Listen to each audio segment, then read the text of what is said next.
Eu gostaria de agradecer o convite para estar aqui, mais uma vez na Semana Teológica do JMC.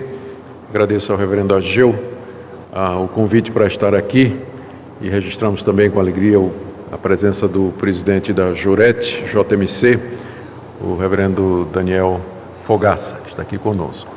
E demais irmãos, queridos, alunos, esposas, convidados, amigos, nós queremos saudar a todos em nome do Senhor Jesus e começar a nossa palestra dizendo que a escolha do assunto foi extremamente feliz. Durante essa semana vocês estarão ouvindo e tratando de assuntos relacionados com a família.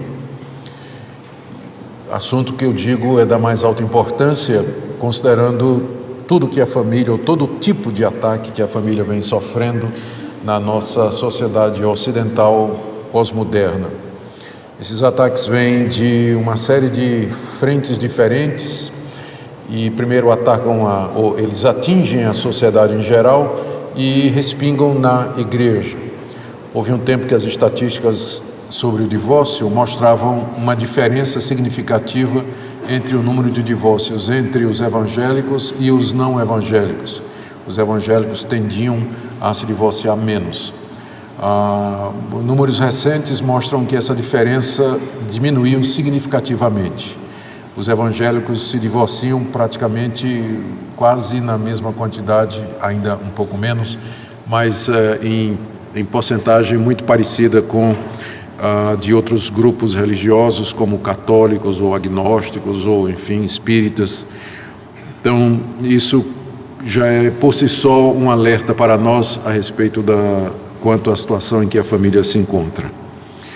O tema que eu vou falar nessa noite é um dos muitos temas que nós precisamos tratar no que diz respeito à família, e é um que é bastante atacado, que é exatamente o papel da esposa, o papel da mulher no casamento. Bom, eu garanto para vocês que, apesar do homem e da mulher terem sido criados iguais por Deus, esse é o relato que nós encontramos no livro de Gênesis, Deus, em seguida, lhe distribuiu deveres e privilégios distintos. O fato de que ambos foram criados pelo mesmo Criador, com a mesma dignidade, a mesma honra, a mesma ou da mesma forma, ou com o mesmo objetivo, que era a criação e propagação da raça humana, isso não impediu que Deus desse ao homem e à mulher, desde a criação, papéis distintos.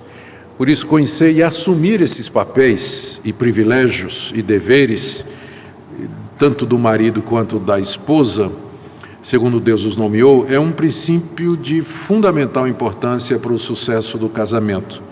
E eu tenho certeza de que é exatamente porque existe ignorância a respeito disso, ou não aceitação desses princípios bíblicos, que existe ou que vem esses conflitos e separações nas famílias em geral e na igreja em particular. Nós temos, como eu disse, diversos movimentos que têm contribuído para essa confusão dos papéis tradicionais bíblicos, eu devia dizer, do homem e da mulher. O primeiro, sem dúvida, é o machismo, que deforma o papel do homem e transforma o homem em um dominador cujo governo é inquestionado e que não conhece outra coisa a não ser o exercício da sua vontade contra a vontade da sua esposa.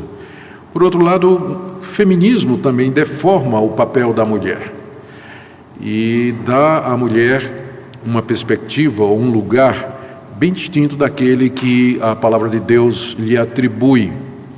Os ativistas gay também, eles têm procurado convencer a sociedade de que não existe uma diferença fundamental entre o homem e a mulher. E a gente vê isso crescendo na nossa sociedade, mais recentemente com a famigerada ideologia de gênero, onde ser homem e ser mulher é uma questão, é resultado de uma produção social e não tem nada a ver com a biologia ou a genética com a qual nós somos dotados no nascimento. E o que acontece é que a igreja ela não tem ficado imune a essa confusão generalizada.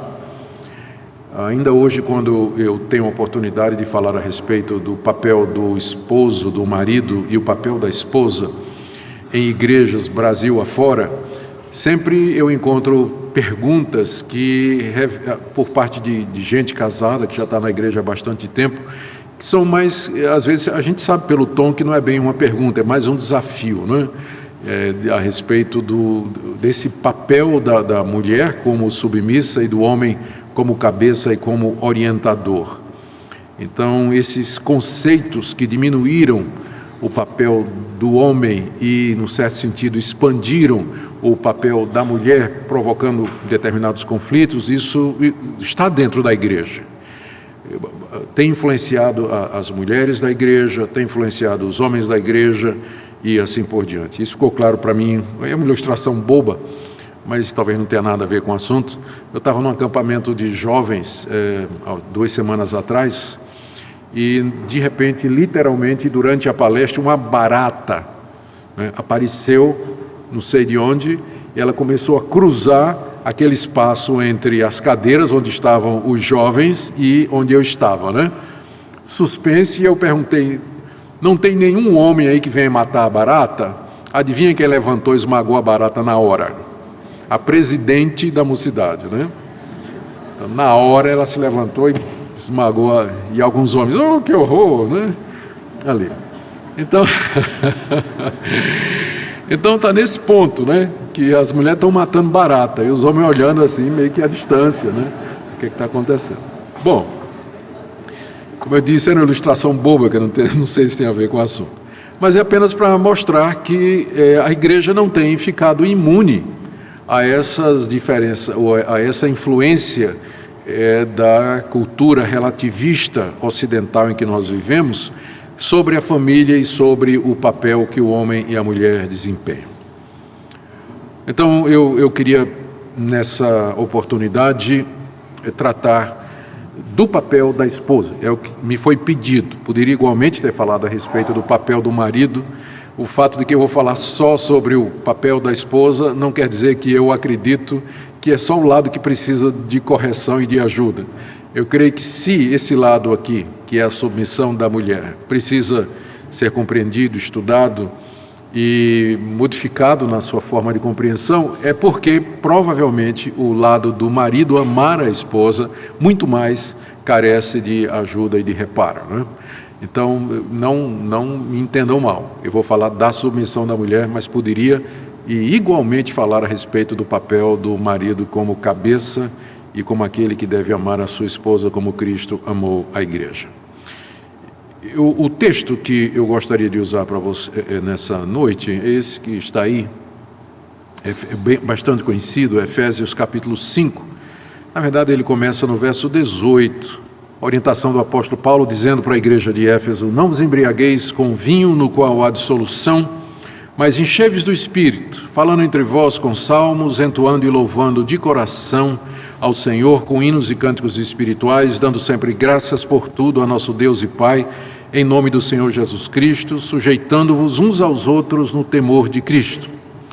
As mulheres sejam submissas a seu próprio marido, como ao Senhor, porque o marido é o cabeça da mulher, como também Cristo é o cabeça da igreja, sendo este mesmo o Salvador do corpo.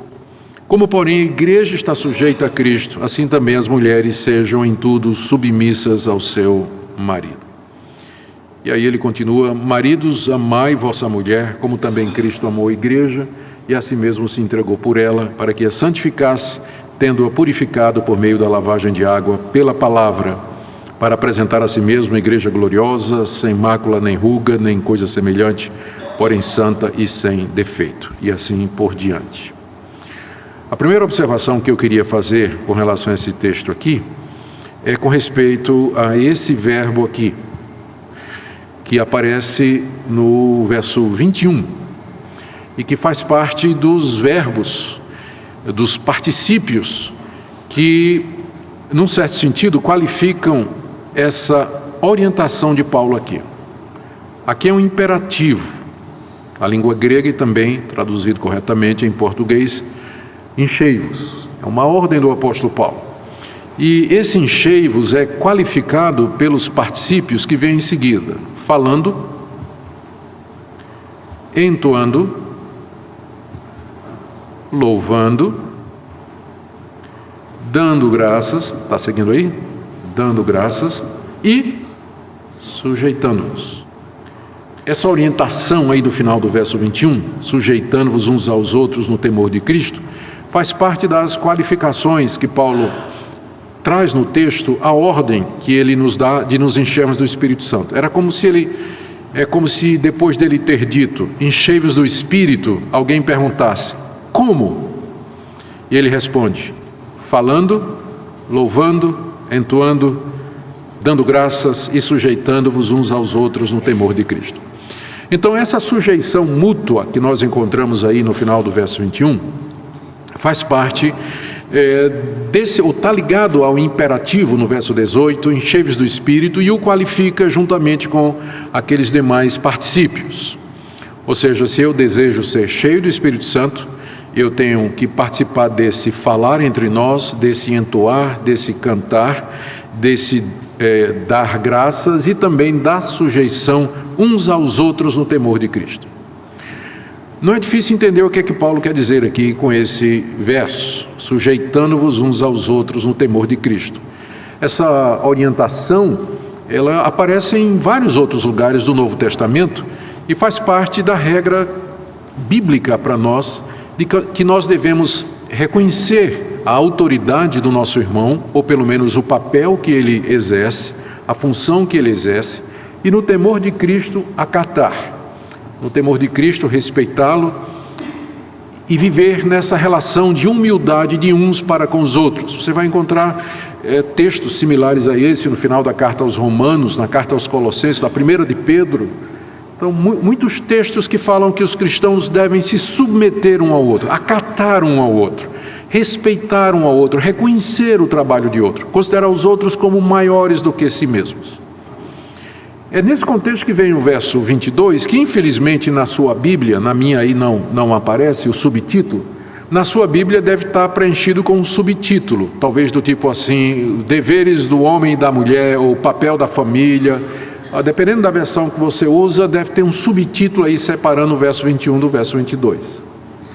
Vocês sabem que os subtítulos não foram escritos pelo apóstolo Paulo, foram as sociedades de tradução da Bíblia, que na tentativa de auxiliar o leitor, de vez em quando coloca em cima de uma perícope o que a sociedade bíblica, os tradutores entendem é o tema daquela perícope.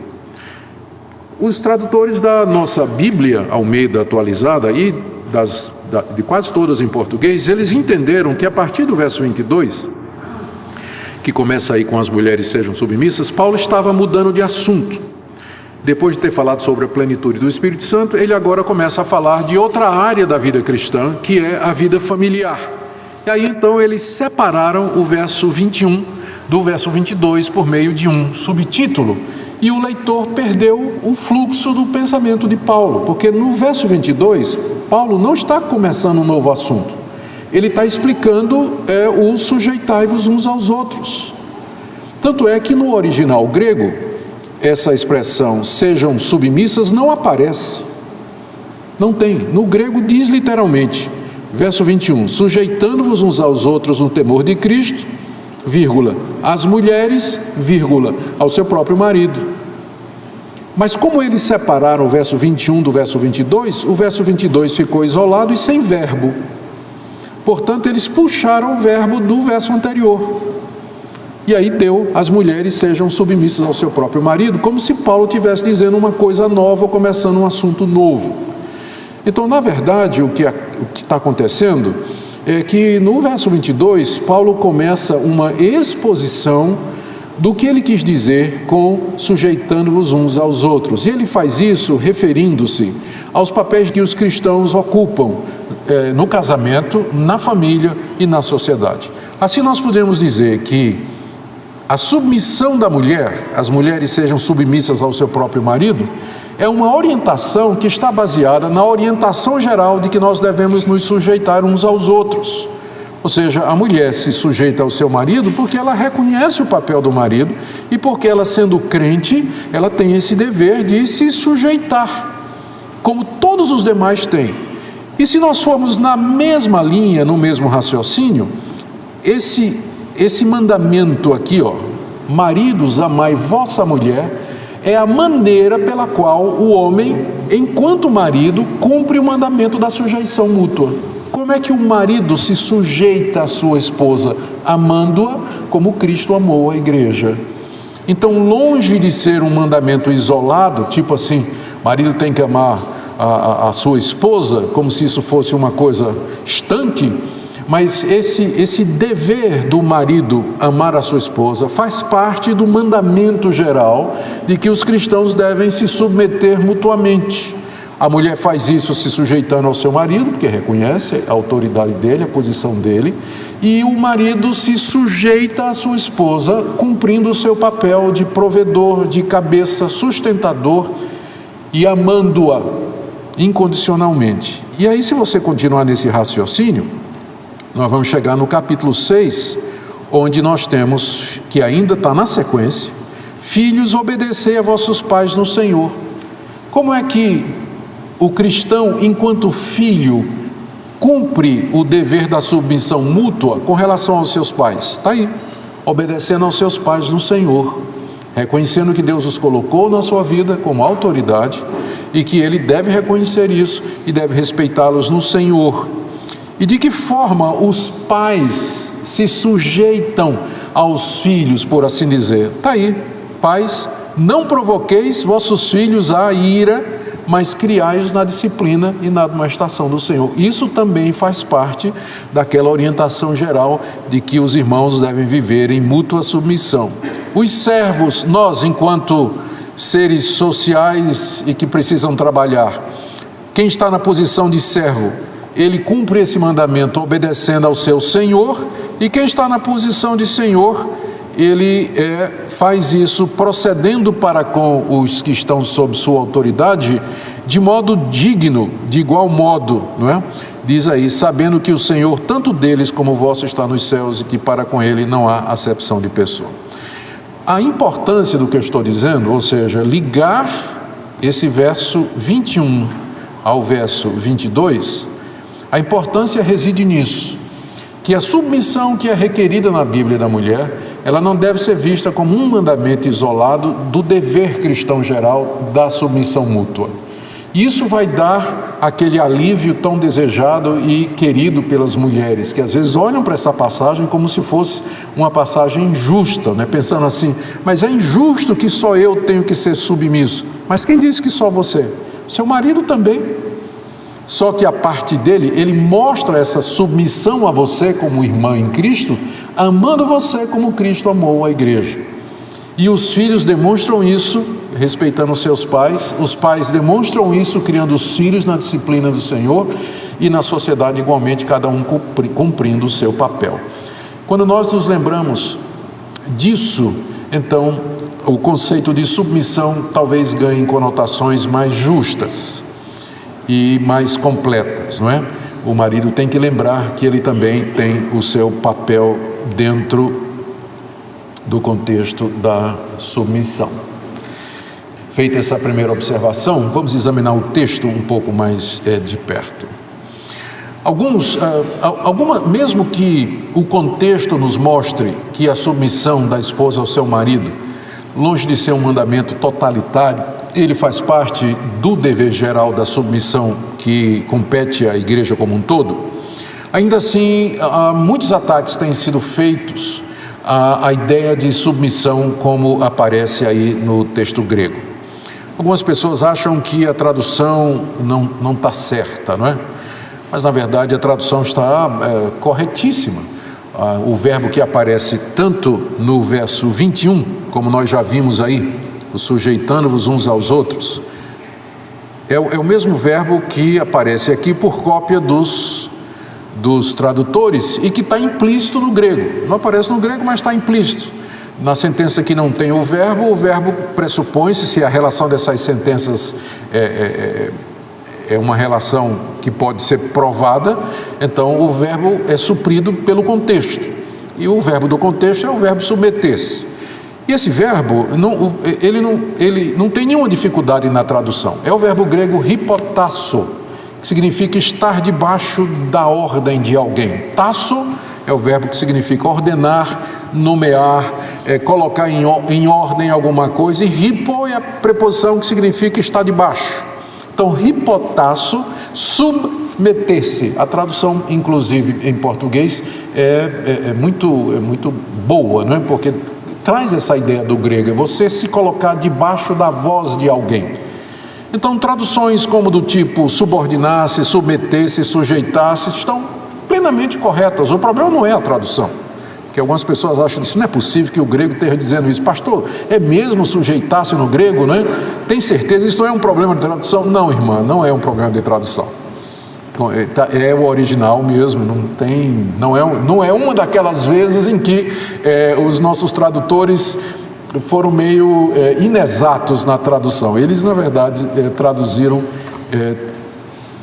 perfeito, né? Não tem dificuldade nenhuma nisso aqui. Esse verbo, para não deixar dúvida sobre o sentido dele, ele era usado na época do apóstolo Paulo, na época do Novo Testamento, no contexto militar, para expressar a atitude do subordinado ao seu superior hierárquico. Eu não estou nem por um instante dizendo que deve ser essa a relação entre marido e mulher, não é? Entre capitão e cabo, ou capitão e soldado. Não estou dizendo isso. Eu estou dizendo como era usado esse verbo para expressar, de fato, níveis de autoridade, né? Ou exercício de autoridade, ou a submissão a um determinado grau de autoridade. Esse verbo acontece no Novo Testamento muitas vezes, e ele é usado para a relação entre servos e senhores.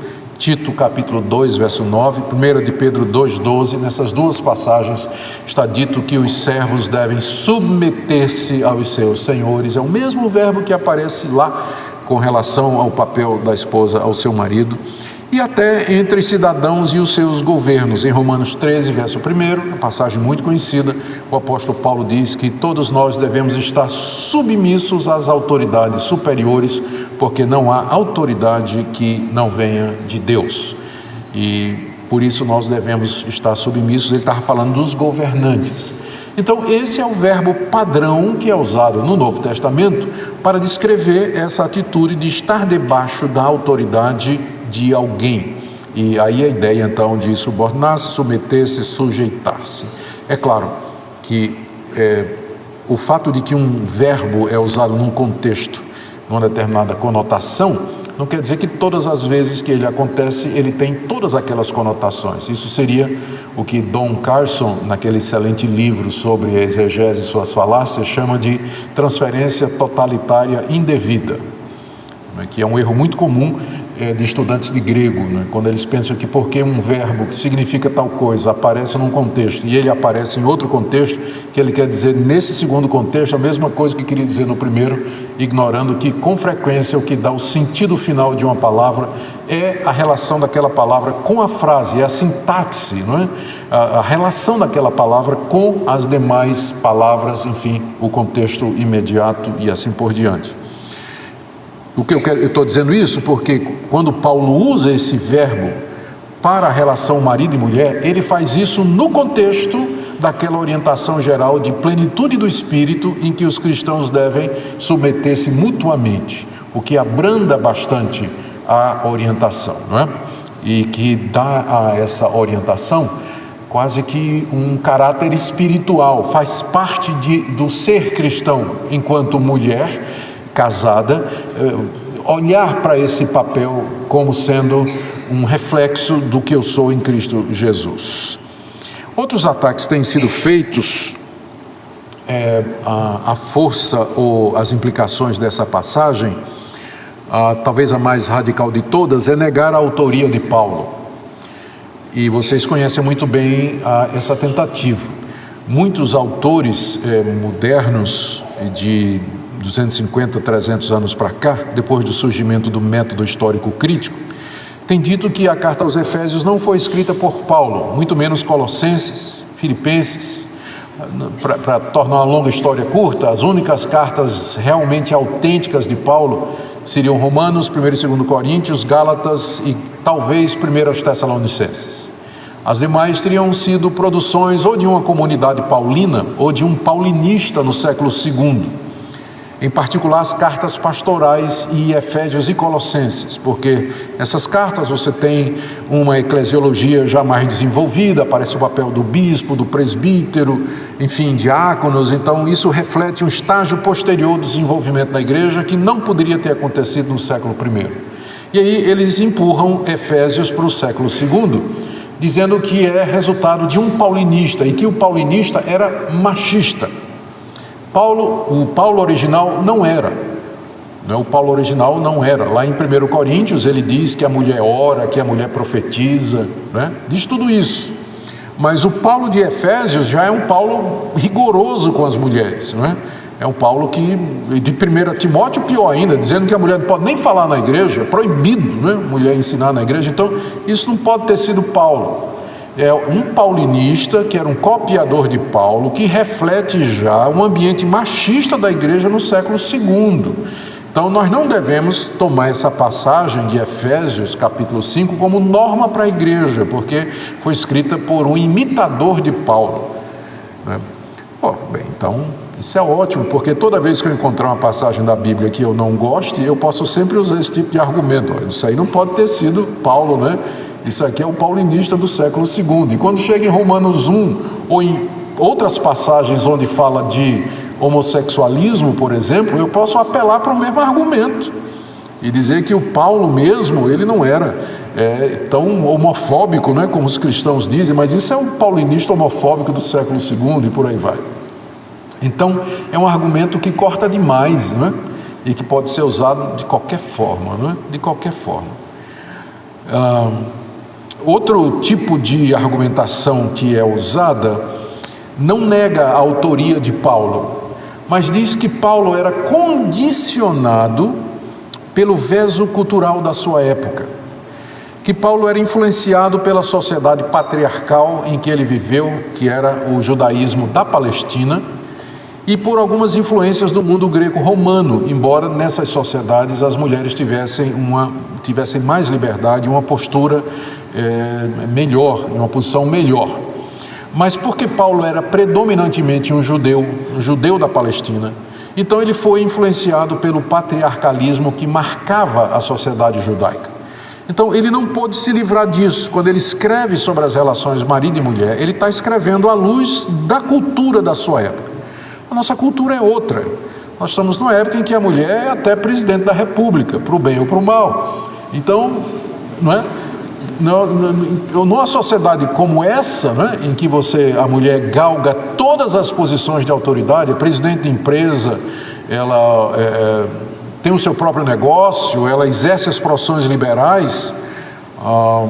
Quem me trouxe para aqui hoje à noite eu vim num táxi com uma mulher. Eu ainda considero estranho uma mulher sendo taxista, porque eu fui criado com homem dirigindo. Onde tem homem, mulher não dirige. Eu fui criado assim. Mas mais e mais você vê as mulheres ocupando posições que antigamente eram os homens que ocupavam. Então será que a igreja é a única sociedade retrógrada que ainda vai continuar insistindo nesse papel de que a mulher tem que ser submissa? Então esse é outro tipo de ataque, que é feito à igreja. E a resposta mais uma vez é a seguinte: se a igreja vai mudar a interpretação dela para sempre se acomodar às mudanças que há na sociedade, nós estamos absolutamente perdidos, porque a sociedade ela permite já hoje todo tipo de casamento, de união estável. Eu estava vendo aí nas mídias sociais que o Rio de Janeiro registrou o primeiro caso de união civil de 3 mulheres. Rio de Janeiro. Então vamos alterar o conceito de Bíblia, porque o que é que a palavra de Deus fala sobre família? Porque a sociedade agora já aceita a poligamia homoafetiva como sendo um tipo de modelo de casamento, uma forma de casamento que a sociedade está admitindo. Quer dizer, os cristãos, até que ponto nós queremos usar esse tipo de argumento? Não há que negar que na Bíblia há alguma influência da cultura. Mas Deus pode ter revelado, na verdade é assim cremos que Ele fez, Ele revelou princípios universais que transcendem a cultura por meio de expressões locais e de momentos especiais como esse que você encontra aqui, quando Paulo sentiu que precisava disciplinar essa questão do casamento na igreja de Éfeso, por motivos que nós desconhecemos. Não sei porque é que ele trouxe esse assunto aqui na carta aos Efésios, mas ele deve ter sentido que aquela igreja, ou igrejas às quais a carta circular aos Efésios estava destinada, precisava ouvir a respeito desse assunto. Então, da mesma forma que Paulo escreveu a carta aos Gálatas, por causa de uma situação particular da Galácia, em que as igrejas que ele tinha fundado estavam sendo minadas por judaizantes, pregadores legalistas. Então Paulo escreveu, por causa daquela questão, a carta que é a base da doutrina da justificação pela fé. Então, se em nome da regionalização do tipo, isso que Paulo escreveu foi para a carta foi para os Efésios, era uma coisa que era necessária naquela época. Se em nome disso, então eu não posso aceitar o que está escrito na carta aos Efésios, eu também, pelo mesmo argumento, vou recusar o que está escrito na carta aos Gálatas, por exemplo, a doutrina da justificação pela fé. Porque Paulo escreveu para combater uma onda judaizante em igrejas da Galácia, e nós não estamos vivendo isso agora. Que eu saiba, os judeus do Brasil não estão muito interessados em catequizar, não estão fazendo proselitismo nas igrejas evangélicas. Quem está fazendo são os apóstolos judaizantes, isso aí é outra coisa. Mas o judeu mesmo, ele não está fazendo campanha para pegar os brasileiros convertidos ao cristianismo e torná-los judeus. Então, a carta aos Gálatas não teria valor se esse argumento fosse usado. Mas a outra linha de ataque menos radical é tentar reinterpretar o conceito de submissão. E especialmente na parte que diz que o homem é o cabeça da mulher. E nós vamos chegar lá daqui a pouco, tá certo? Mas por enquanto nós continuamos dizendo que nós não vemos nenhuma razão exegética, histórica ou teológica para rejeitar as plenas implicações do verbo que está aqui, sujeitar-se, não é? Não tem nenhuma razão exegética de tradução teológica, histórica, pela qual a gente rejeite isso aqui, a não ser que aí nós rejeitemos também muitas outras partes da Bíblia ou conceitos que nós temos como preciosos e que estão na igreja durante tanto tempo. Bom, ainda dentro do que é ser submissa, Paulo explica o conceito com uma analogia. E vocês perceberam lá no nosso texto, né? Quando ele diz que a mulher seja submissa ao seu próprio marido, ele qualifica como ao Senhor. Então, e aí ele introduz essa analogia, a expressão como ao Senhor, não é? Então submete ou traz essa analogia. A esposa deve submeter-se ao seu marido como a igreja está submissa a Cristo. Na continuidade, o texto nos diz que foi dada ao marido a responsabilidade de guiar a família, mesmo com sacrifício de sua vida. É o texto do verso 25 em diante. Maridos, amai vossa mulher, como também Cristo amou a igreja e assim mesmo se entregou por ela. A passagem é bastante conhecida. Paulo fala aqui que Cristo, em seu amor pela igreja, se entregou. É um amor sacrificial de Cristo pela igreja, com o objetivo de santificá-la, purificá-la e finalmente apresentá-la a si mesmo, igreja gloriosa, sem ruga, mácula ou coisa semelhante.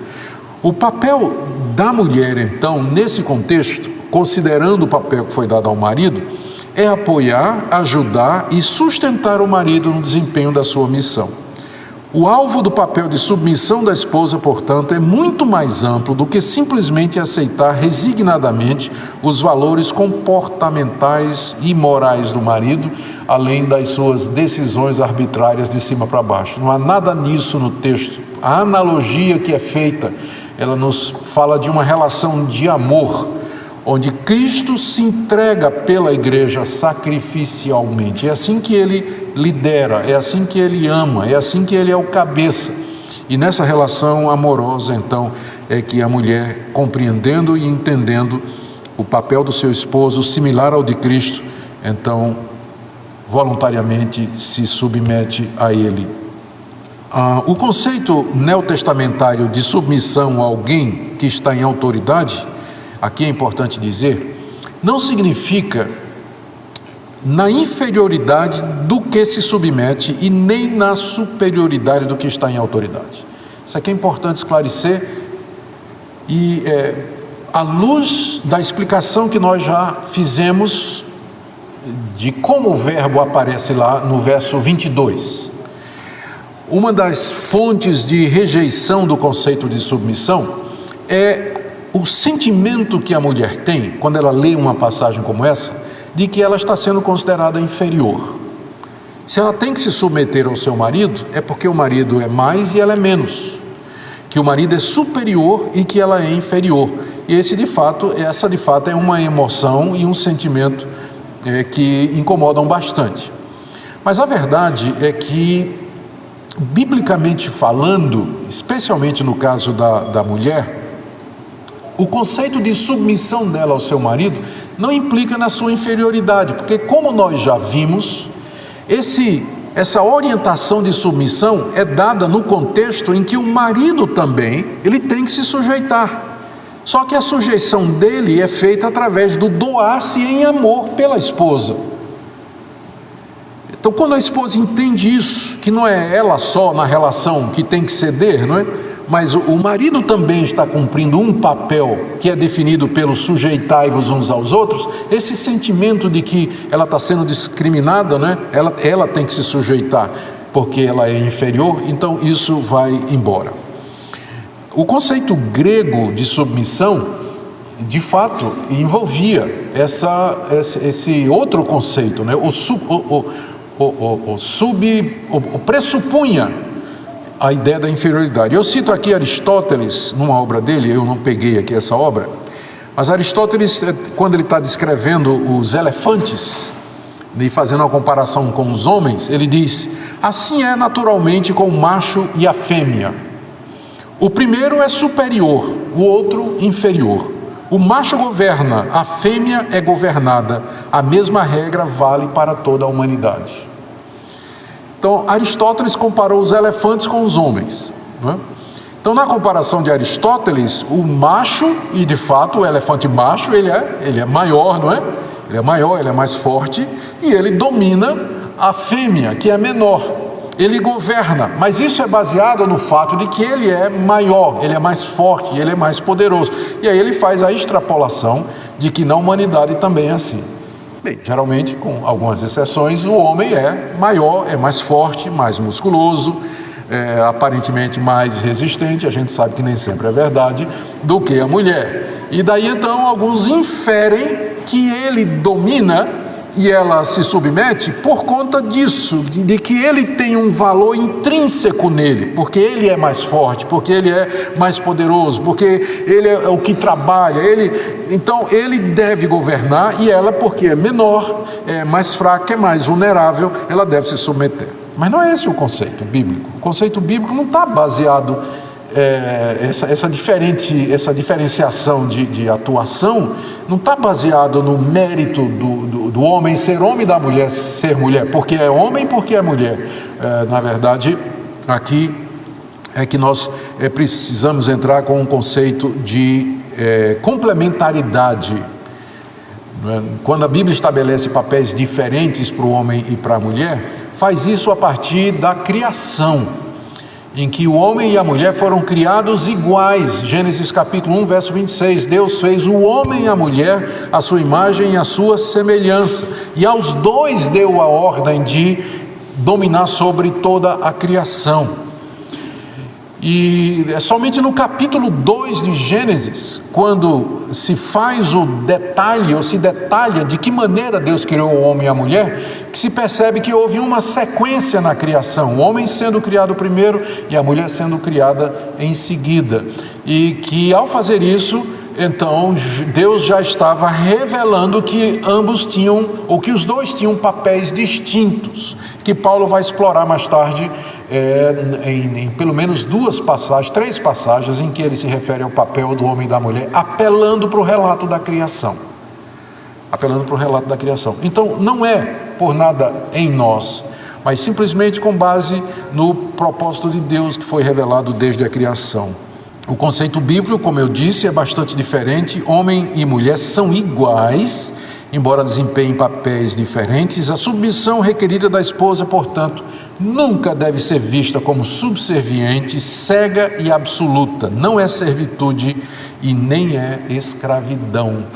Infelizmente, alguns homens e homens cristãos tomam passagens como essa, da mulher tem que ser submissa ao seu marido, e usa como uma arma para exigir da mulher que ela se submeta àquilo que ele quer. Essa deveria ser a última coisa que o homem cristão deveria fazer.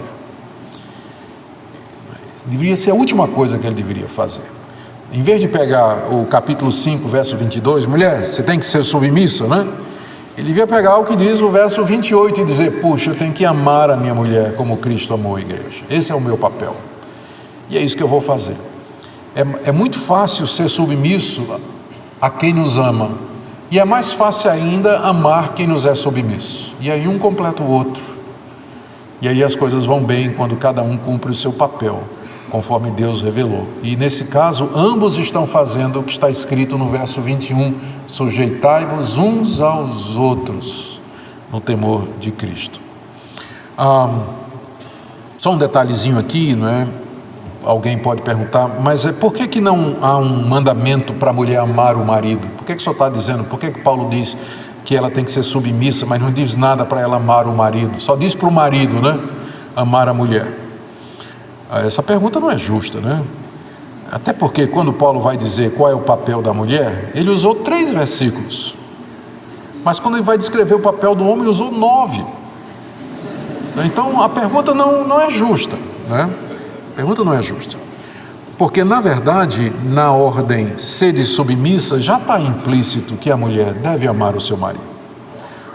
Está implícito aí. Se você quer de fato uma ordem, você tem que lembrar que Paulo aqui no capítulo 5, ele está destacando os pontos essenciais do papel de cada um, sem com isso esgotar o assunto. Ou seja, a mulher deve focar na submissão, mas isso não quer dizer que ela não deve amar o seu marido. Mais tarde, Paulo, na carta que ele escreve a Tito, no capítulo 2, de 3 a 4, ele diz o seguinte: quanto às mulheres idosas, semelhantemente, que sejam sérias em seu proceder, não caluniadoras, não escravizadas a muito vinho, sejam mestras do bem, a fim de instruírem as jovens recém-casadas a amarem ao marido e a seus filhos. Aqui você percebe algumas coisas. Primeiro, é papel da mulher sim amar o seu marido. Paulo não menciona porque ele está focando naquele aspecto mais importante no papel de cada um. Porque ele disse, sujeitai-vos uns aos outros. Então, como é que eu, mulher casada, cumpro isso? Mulher, você faz isso se submetendo ao seu marido. Como é que eu, homem casado, faço isso? Você faz isso amando a sua mulher. Então, ele está focando no que é essencial no papel de cada um, sem excluir os outros deveres que nós encontramos espalhados pela Bíblia, como por exemplo aqui em Tito 2, de 3 a 4, onde Paulo dá a Tito a orientação para que ele ensine que as mulheres idosas, que já foram casadas ou que são casadas, que tiveram filhos, criaram filhos ou que estão fazendo isso, elas ensinem as mais novas, as recém-casadas, 2 coisas. Primeiro, a amar ao marido. Porque amor é uma coisa que se aprende, não é uma coisa que eu tenho ou não tenho. Porque isso quem diz é o mundo. Mas amor é uma coisa que você aprende. A mulher pode aprender a amar o seu marido. Eu já encontrei muitas que disseram assim, pastor, o meu casamento acabou, eu não amo mais o meu marido. Não aguento olhar nem para a chinela havaiana dele. Disse mesmo para mim, porque não aguento nem olhar. Bom mesmo, ótimo. O seu amor humano acabou, está agora na hora da senhora aprender a amar o seu marido, biblicamente. Amor é uma coisa que se aprende, Por isso que você vai encontrar nos livros de aconselhamento bíblicos a famosa expressão, não é o amor que faz o casamento, mas é o casamento que faz o amor. Você casou com aquela mulher, por isso você tem que amá-la. Note que todas as passagens bíblicas que falam do amor do marido pela esposa é no contexto do casamento. Porque você é casado com essa mulher, você tem que amá-la. E amor é uma coisa que se desenvolve com os anos. Você vai aprendendo, você vai crescendo, vocês vão se conhecendo mais. O homem vai aprendendo a se doar mais pela esposa querida. E a mulher vai aprendendo também a amá-lo mais. E aí o papel da submissão vai ficando cada vez menos complicado, né? Vai ficando cada vez menos complicado. Então, não aparece lá, eu estou explicando porque é que não aparece lá o mandamento para a mulher amar, não é? Porque o foco de Paulo é no que é essencial, primordial no papel de cada um, sem desprezo do amor pelo marido, como a gente vê aqui em Tito capítulo 2, verso 3. As razões que Paulo apresenta para a mulher submeter-se ao seu marido no texto são as seguintes. Primeiro, uma razão devocional, né? No 5:22 que nós já vimos, ele diz assim que a mulher deve se sujeitar ao marido como ao Senhor. Significa que se a mulher cristã não é submissa a Cristo, como é que ela vai ser submissa ao marido? Uma coisa está ligada com a outra. Então tem que ter uma razão devocional, e aqui está uma boa razão para você não casar com uma mulher descrente. Como é que ela vai se sujeitar a você como ela se sujeita a Cristo? Vai ser complicado você trazer esse parâmetro para uma mulher descrente, não é? Como é que você vai argumentar com ela se ela não conhece o Senhor e não se sujeita ao Senhor? Mas aqui, esse argumento é colocado como uma razão que Paulo dá para que a mulher se submeta. Ela faz isso porque ela está submissa a Cristo. E ela demonstra essa submissão a Cristo se submetendo àquele que Cristo colocou na sua vida como sendo o seu cabeça. Portanto, é uma razão devocional que está ligada com a vida espiritual da mulher. Então, é sujeitar-se ao marido como ao Senhor, como parte do culto que ela presta a Cristo. Isso significa de forma voluntária e de coração, porque é assim que ela se submete ao Senhor. Todavia, é preciso fazer aqui uma observação, que apesar da analogia, como as demais analogias bíblicas, elas não são verdadeiras em todos os pontos. Tem muitas analogias na Bíblia comparando coisas dessa vida com as coisas espirituais. As parábolas são, de certa forma, uma analogia, mas você nunca pode tomar todos os pontos da analogia, da comparação. Por exemplo, a mulher tem que ser submissa a Cristo em tudo. Isso não significa, já que é análogo, que ela deve se submeter ao seu marido de forma absoluta, porque pode haver um momento em que o querer do marido conflita com o querer de Cristo, e nesse ponto a lealdade da mulher cristã é, em primeiro lugar, a Jesus Cristo, e em segundo lugar, seu marido. Então a analogia ela quebra aqui na questão do absoluto. A Cristo a submissão é absoluta, mas o marido enquanto o marido não a coloca numa situação de escolha ou de conflito entre o querer de Cristo e o querer dele. E a conclusão é que mulheres submissas a Cristo terão melhor condição de se submeter ao seu marido, não é? Se para a mulher crente já é difícil, imagine para uma descrente. Bom, continuando, vem uma segunda razão aí, que a gente vai chamar de razão teológica, que está no verso 23. Essa razão teológica é essa, porque o marido é o cabeça da mulher, como também Cristo é o cabeça da igreja, sendo ele mesmo o salvador do corpo. Essa é uma razão que Paulo já começa a teologizar aqui, não é? Ele já começa a elaborar o argumento de maneira teológica. Ele diz que o marido é o cabeça da mulher. A palavra grega para cabeça é a palavra usual, que designa a parte superior do corpo humano, que é a palavra kephalé. Ela é a palavra padrão para a cabeça, e ela é usada metaforicamente várias vezes na Bíblia, no sentido de autoridade, tipo assim, fulano de tal que era a cabeça da tribo de Judá. Ele quer dizer simplesmente não que ele era uma cabeça física, né, biológica, né, humana, mas é uma metáfora para dizer que ele era o líder. Então a figura que sempre é associada à cabeça é a de liderança. Por quê? Porque é da cabeça que nós temos todo o centro de comando do corpo. A gente sabe disso, e os gregos sabiam disso, os antigos sabiam disso, embora eles pensavam às vezes que as emoções estavam na tripa, né? Tanto é que Paulo diz assim, que os crentes devem se amar com entranhados afetos de misericórdia. Entranhados quer dizer das entranhas, né? A ideia era de que as emoções, né, enquanto que a mente, a cabeça, né, a mente governava o corpo, as emoções eram mais baixas, porque as emoções tinham sede nas tripas. E na verdade, a gente sabe qual é a primeira parte do corpo que é afetada quando a gente tem medo, né? Então, os orientais pensavam que as emoções estavam aqui, nas tripas, daí a expressão entranhados afetos. Naquele tempo, o marido dizia para a esposa: eu te amo com todas as minhas tripas, né? Na verdade, seria isso aí. Não é muito romântico para hoje dizer isso, né? Mas também dizer eu te amo com todo o meu cérebro, porque a gente sabe que as emoções estão no cérebro, né? Também não é lá muito romântico. Então acabou virando o coração, né? Que na linguagem popular é a sede das nossas emoções, é o nosso eu mais verdadeiro, é a nossa intimidade, né? Então a gente usa essa expressão. Isso são questões culturais.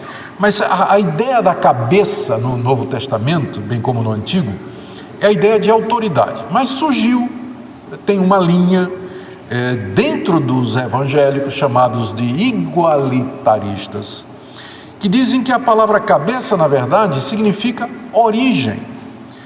E que você pode identificar algumas situações na literatura grega em que a palavra cabeça é usada metaforicamente no sentido de origem, como que se o corpo tivesse se desenvolvido a partir da cabeça. Então, o Basileia, por exemplo, que é um dos mais conhecidos autores na área do Novo Testamento, atuando dentro do igualitarismo, ele vai argumentar que isso é o que dá mais sentido aqui. O marido é o cabeça da mulher, pensa não em autoridade, mas em origem. E não foi isso que aconteceu lá no paraíso? A mulher não foi tirada do homem? Então é nesse sentido que o marido é o cabeça da mulher, não que ele é líder sobre ela, mas que ela foi tirada dele. Como também Cristo é o cabeça da igreja. De onde é que a igreja procede, se não da obra de Cristo Jesus? Então, quando diz que Cristo é o cabeça da igreja, está simplesmente dizendo que ele é a fonte de onde a igreja procede. Então, nessa interpretação, está deixado de fora, pensa-se, o conceito de autoridade, não é? Mas apenas está indicando procedência. Mas aí, é só você dar uma leitura no texto, né, e você ligar com o verso anterior e perguntar qual das duas interpretações cabe no contexto. Por que Paulo estaria fazendo referência aqui à ideia de origem? Como é que isso se encaixa no mandamento sujeitando-vos uns aos outros? E mais adiante, será que eu vou poder aplicar essa mesma orientação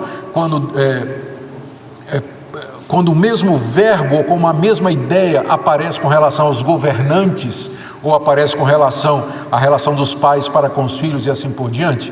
Então vai complicar.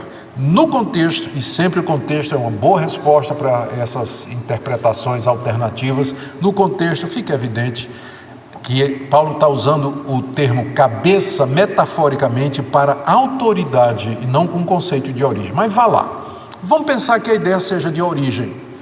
Ainda assim, a ideia de autoridade está presente, exatamente porque a coisa que procede, ela depende da coisa de onde procedeu. Então, aquele de onde se procede, num certo sentido, ele tem uma autoridade, uma prioridade ou uma primazia sobre aquilo que dele procedeu. Ele vem em primeiro, aquilo de onde procede vem em segundo.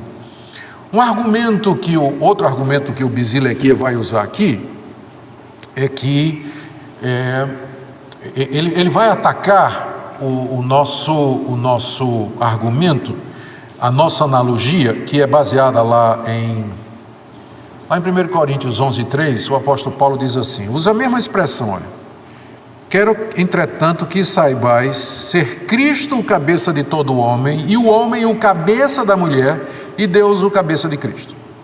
A gente usa essa passagem como sendo paralela lá de Efésios, capítulo 5, não é? E nós dizemos que essa analogia que Paulo está fazendo aqui entre a Trindade, embora não apareça o Espírito Santo, entre a Trindade e a relação marido e mulher, é perfeita. O que você percebe aqui é uma linha hierárquica que começa em Deus, está aqui. Deus, ele é o cabeça de Cristo. Cristo, por sua vez, é o cabeça de todo homem. E o homem, por sua vez, é o cabeça da mulher. A gente não sabe direito porque é que Paulo não seguiu o que parece para nós a sequência lógica, porque ele poderia ter dito: Deus é o cabeça de Cristo, que é o cabeça do homem, que é o cabeça da mulher. Então a sequência lógica parece ser essa. E sendo assim, o que Paulo está dizendo, o que Paulo está estabelecendo é uma linha que começa lá na Trindade, na relação entre o pai e o filho. O pai é o cabeça do filho, que por sua vez é o cabeça do homem, que por sua vez é o cabeça da mulher. Então essa ligação da relação do pai do pai para com o filho e do homem para com a sua esposa, essa relação está baseada num conceito teológico, que é o conceito que nós chamamos de trindade econômica. Você tem a trindade ontológica, todo mundo aqui já estudou teologia sistemática, não é? E que diz que no ser de Deus existem 3 pessoas que são iguais, ontológica de ontos, ser no grego. As 3 pessoas são iguais em glória, honra, respeito, santidade. Por isso nós devemos crer no Pai, no Filho e no Espírito Santo. Nós devemos adorar o Pai, o Filho e o Espírito Santo. Mas essa trindade ontológica, ela se organizou na salvação do homem, ocupando diferentes papéis. O Pai enviou o Filho e os 2 enviam o Espírito Santo. Então, o fato de que o Filho é enviado do Pai, a gente chama isso de trindade econômica, por causa não tem nada a ver com dinheiro, né? Na economia da salvação, na dispensação da salvação. Então, na dispensação da salvação, as 3 pessoas da trindade assumiram papéis distintos. Mas o fato de que o Filho foi enviado do Pai não significa que Deus Filho é inferior a Deus Pai, porque eles são Deus, os 2 são igualmente Deus, mesma honra, glória, majestade e poder, os mesmos atributos, mas eles se organizaram, por assim dizer, na eternidade, no cumprimento da redenção do homem, de forma que o Filho foi enviado do Pai, e nessa condição Jesus disse: o Pai é maior do que eu. Nessa condição de encarnado e vindo ao mundo para cumprir esse papel, ele disse isso aí. Mas só nesse sentido. Então, o que é que nós dizemos, visto que Paulo faz essa analogia? Da mesma forma que o Pai é igual ao Filho, mas isso não impede o Pai de ser o cabeça do Filho, porque foi o Pai que enviou o Filho. Da mesma forma, homem e mulher são iguais, mas Deus deu ao homem o papel de ser cabeça da sua esposa. Então eles são iguais, apenas desempenham papéis diferentes, da mesma forma que na Trindade. Isso aqui também, você pode usar essa passagem como uma resposta à argumentação de que Paulo era movido pela cultura da sua época, e que os argumentos de Paulo sobre a submissão feminina são argumentos machistas. Bom, aqui me parece bastante teológico, não é?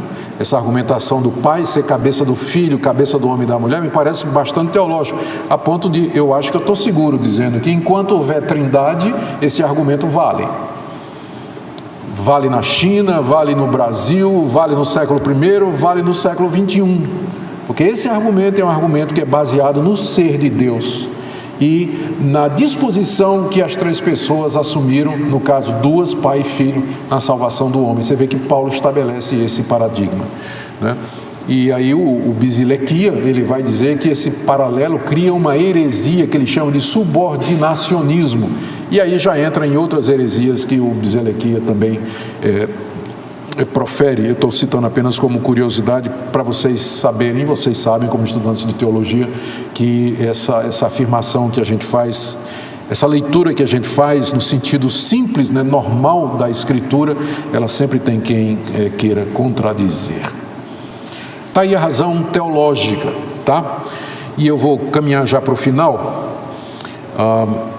Paulo também dá o fundamento da criação. Eu tinha dito para vocês que o pensamento paulino sobre o papel da mulher não é baseado no homem em si, o fato dele ser homem, mas na atribuição distinta na criação. 1 Coríntios 11, 9 a 10, porque também o homem não foi criado por causa da mulher, e sim a mulher por causa do homem.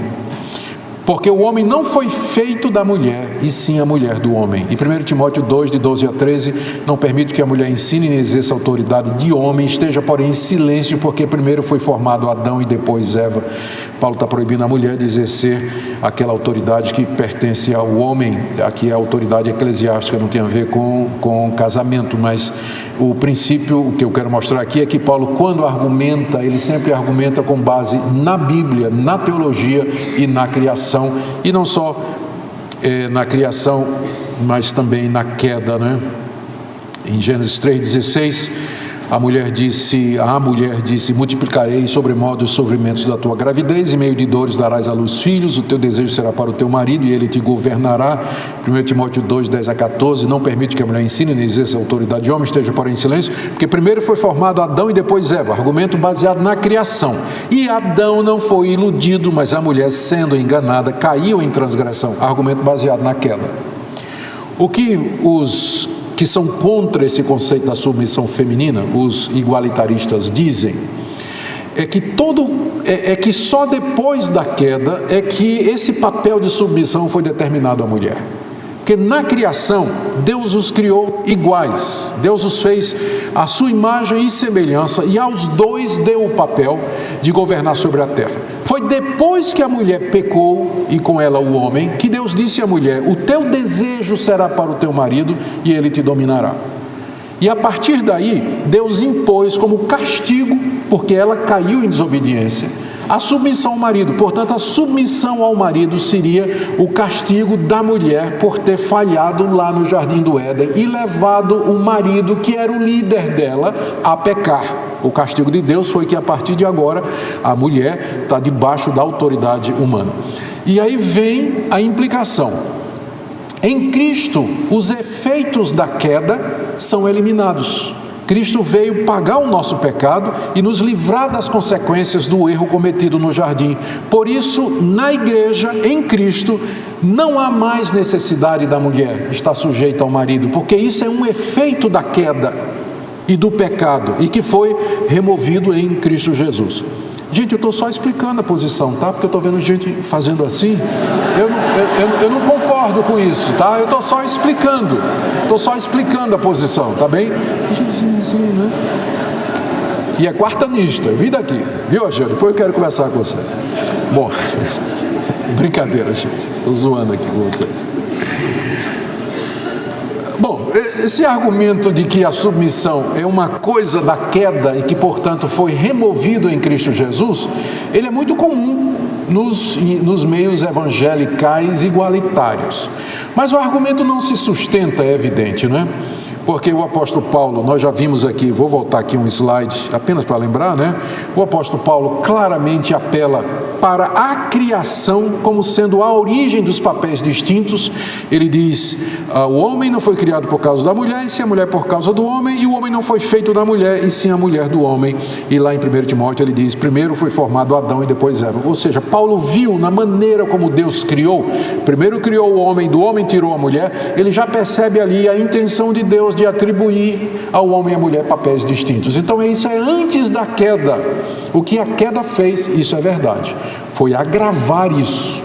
Aquilo que deveria ser algo deleitoso, né, que a mulher faria isso, né, seguir o seu papel de submissão com todo gozo, toda alegria, isso se tornou um fardo, se tornou algo difícil, penoso para a mulher. Essa ideia da submissão, que ela encontra com a graça de Deus e pelo poder do Espírito Santo força suficiente para cumprir aqui nesse mundo, mas isso é uma coisa que vem depois da queda. Mas dizer que a submissão é só depois da queda é ignorar o relato bíblico. E a falácia do argumento de que em Cristo estas coisas são removidas é fácil de demonstrar, porque a queda não só trouxe esse tipo de consequência. Na queda, Deus, qual foi a consequência para o homem? No suor do teu rosto comerás o teu pão. Então, se em nome da obra de Cristo A mulher pode reivindicar que não quer ser mais submissa, eu posso reivindicar que eu não quero trabalhar mais. Mas claro, não é? E também não teve só a questão da submissão dada à mulher, porque Deus, além de dizer, o teu desejo será para o teu marido e ele te dominará, disse o quê? Em dores darás à luz filhos. Então, teve outras consequências, e a maior de todas foi, certamente morrerás. E mesmo depois da obra de Cristo, o crente continua morrendo. Quer dizer que ainda não foram revogados todos os castigos da queda, mas isso acontecerá na vinda do Senhor Jesus, no mundo vindouro que se aproxima, no novo céu e na nova terra, na glória. Aí todos os efeitos da queda serão removidos. Até lá, mulheres, sede submissas a vosso marido. E até lá, marido, com o suor do teu rosto ganharás o teu pão, até que tornes a terra, porque dela fostes tomado, porque és pó, e ao pó voltarás. Muito bem, vamos terminar aqui para não ser chamado de mentiroso. Tem o argumento eclesiológico, que aí é bem elaborado por Paulo. Ele diz: as mulheres sejam submissas ao seu próprio marido como ao Senhor, porque o marido é o cabeça da mulher, como também Cristo é o cabeça da igreja. Aí vem: como também a igreja está sujeita a Cristo, assim também as mulheres sejam em tudo submissas ao seu marido. O argumento que Paulo agora desenvolve é que há um reflete o outro, a relação de Cristo, a relação marido e mulher reflete a relação Cristo e igreja. E aí nós entraríamos no argumento eclesiológico, para o qual a gente não vai ter tempo aqui. Eu já falei do limite da submissão. A submissão ela não pode ser absoluta, não é? A esposa não deve permitir que o marido a leve a pecar, porque a sua obediência é primariamente a Jesus, e nem deve permitir que o marido interfira diretamente na relação dela com o Senhor Jesus, embora às vezes é melhor ficar em casa em vez de ir à igreja a qualquer custo. Tem mulher que não entende isso direito. A mulher não deve se submeter ao marido quando o marido deseja obrigá-la a fazer alguma coisa que é claramente contrária à vontade de Cristo. Mas na Bíblia não está dizendo quantas vezes tem que ter culto na igreja. A Bíblia não diz se é uma vez, duas ou três. Então, se o seu marido tem 2 cultos na igreja, e seu marido diz: olha, mulher, deixa você ir para um, e você comprou uma briga com seu marido por conta disso, você não está indo contra Cristo, porque Cristo nunca disse que era 2. Então é mais fácil, é muito mais sábio você ficar em casa um culto, fazer a comidinha para o seu marido, se for domingo de manhã, tratá-lo como um rei, e de noite você vai feliz da vida para a igreja.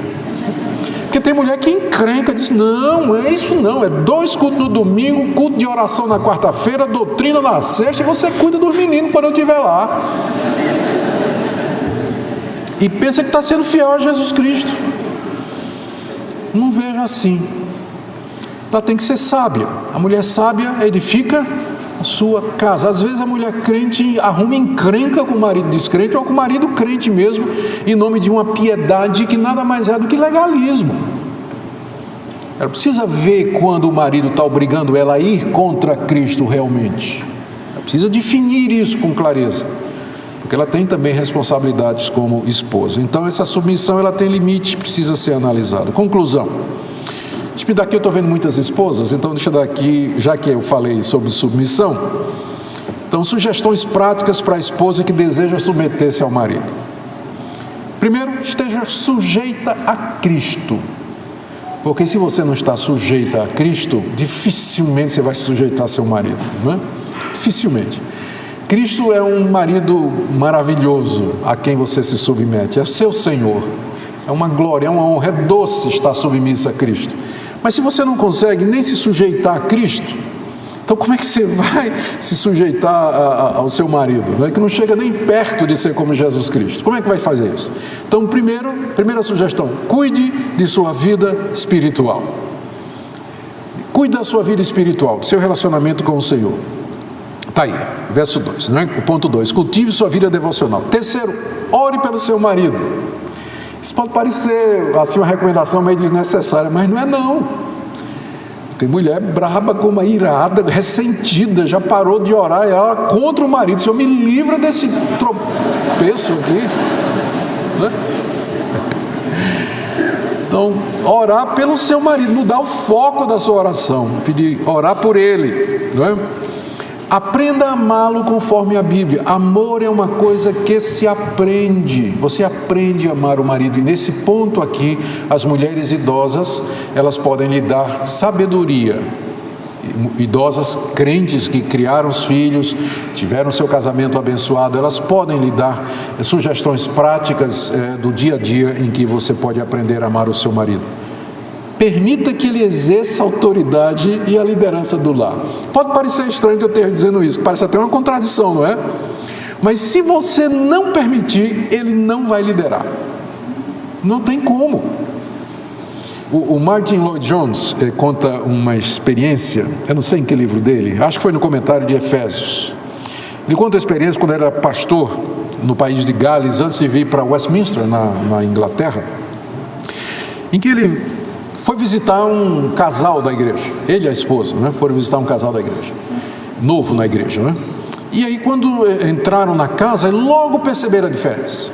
A mulher é inteligente, viva, esperta, né? Proativa, e o marido morto nas calças, né? Como a gente diz por aí, né? Passivo, né? Parecia um cara meio assim. E aí o Lloyd-Jones percebeu a esperteza, a sabedoria da mulher. Ela agia de uma forma a deixar claro que quem tomava as decisões era o homem. Ele percebeu isso, né? Que ela era superior em dons, inteligência, capacidade, ânimo, iniciativa, dava de 10-0 no marido. Mas ela fazia de um jeito que no final, né, parecia que era ele que de fato... né? E aí ele ficou impressionado com a senhora, né? Aí na saída, cumprimentando, ele mais ou menos achou um momento em que podia ficar meio que particular com ela e disse: boa noite, estou me despedindo. Disse: posso fazer uma pergunta? Diga assim, quem é que manda aqui realmente na casa? E a mulher disse: meu marido. Aí Lloyd-Jones perguntou: e quem decidiu isso? Ela disse: eu.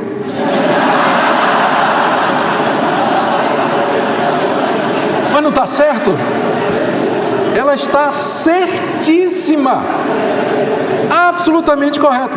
Se você não disser assim, quem manda aqui é meu marido e eu estou submissa a ele, não vai rolar.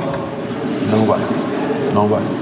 Então vai depender de você aceitar o seu papel e dizer: Senhor, eu entendo, eu reconheço, de fato, o papel que o Senhor me deu é de ajudadora fiel, de ser submissa ao meu marido, respeitá-lo, cuidar dele, e a partir de hoje eu vou fazer o que eu não venho fazendo há tanto tempo, era impedir que ele assuma, porque ele nem pisca e eu já estou na frente fazendo, não dou oportunidade para que o meu marido exerça a liderança, porque eu já vou na frente, já estou fazendo, já estou resolvendo. Então vai depender muito da sua função, né? Seja o complemento dele com alegria e aceite e aprecie a proteção que ele deseja oferecer e nem sempre consegue, porque não encontra espaço. Então estas são algumas sugestões às queridas irmãs nessa noite. Numa outra oportunidade a gente fala para o marido, não é? Mas eu vi aqui que eu gastei 1h12 falando do papel das mulheres, são 4 versículos, do marido são 9, então a Geu deve me reservar aí umas 2 horas para poder falar a respeito do assunto. Vamos orar. Nosso Deus, nós pedimos a Tua graça e Tua misericórdia para as irmãs que aqui se encontram, suplicando a Tua graça e Teu favor para com elas, orando também pelos maridos, eu também marido como eles, pedindo a Tua graça de nos doar pela nossa esposa, amá-la como o Senhor amou a igreja, nos sacrificar por ela, compreendê-la. Perdoa, Senhor, quando temos sido indiferentes, rudes, ríspidos, e não exercemos o papel de cabeça, como devíamos fazer, mas de tiranos. Tem misericórdia de nós. E nos ajuda, Senhor, a ser um exemplo para um mundo carente, caído, corrompido, que já esqueceu esses valores e que vai colher as consequências na próxima geração. Tem misericórdia de nós, alevanta a Tua igreja no Brasil e no mundo. Pedimos em nome de Jesus. Amém.